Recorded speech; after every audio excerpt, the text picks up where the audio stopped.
കർഷകരെ ദുരിതത്തിലാക്കുന്ന രാസവള വില വർധനവ് പിൻവലിക്കുക എന്നാവശ്യപ്പെട്ട് കേരള കർഷക സംഘം നാട്ടിക ഏരിയ കമ്മിറ്റിയുടെ നേതൃത്വത്തിൽ പ്രതിഷേധ പ്രകടനവും കർഷക ധർണയും സംഘടിപ്പിച്ചു.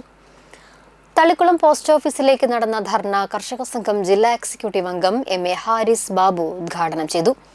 Area president P.S. ഷജിത്ത് അധ്യക്ഷനായി. Area secretary advocate V K. Jyothi Prakash, E.P.K. Subhashithan, T.K. Vimala, Rajani Babu, V.P. Sal തുടങ്ങിയവർ സംസാരിച്ചു. രാസവളത്തിന്റെ സബ്സിഡി കൊണ്ടുവരുന്നത് അത് ഇടതുപക്ഷ ജനാധിപത്യ മുന്നണിയുടെ പ്രവർത്തകർക്കല്ല, കേരള കർഷക സംഘത്തിനല്ല, രാജ്യത്തെ കർഷകർക്ക് വേണ്ടിയുള്ള സമരമാണ്. ഞാൻ നേരത്തെ സൂചിപ്പിച്ച പോലെ തന്നെ നമ്മുടെ സംസ്ഥാനത്ത് ഏകദേശം 15,000 വരുന്ന നെൽ കർഷകരുണ്ട്. 85,000 ഹെക്ടർ കൃഷി ചെയ്യുന്ന നാളികേര കർഷകരുണ്ട്, റബ്ബർ കർഷകരുണ്ട്. അവർക്ക് വേണ്ടിയുള്ള സമരമാണ്.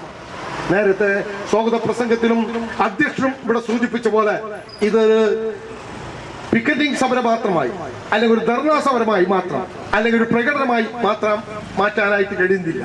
ഇത് നേടിയെടുക്കുന്നവരെ, ഈ രാജ്യത്തിനകത്ത് സബ്സിഡി ഉണ്ടായിരുന്നത് നേടിയെടുക്കുന്നവരെ കേരള കർഷക സംഘം അതിശക്തമായ പ്രക്ഷോഭത്തിലേക്ക് നീങ്ങാൻ വേണ്ടിയാണ് തീരുമാനിച്ചിട്ടുള്ളത്.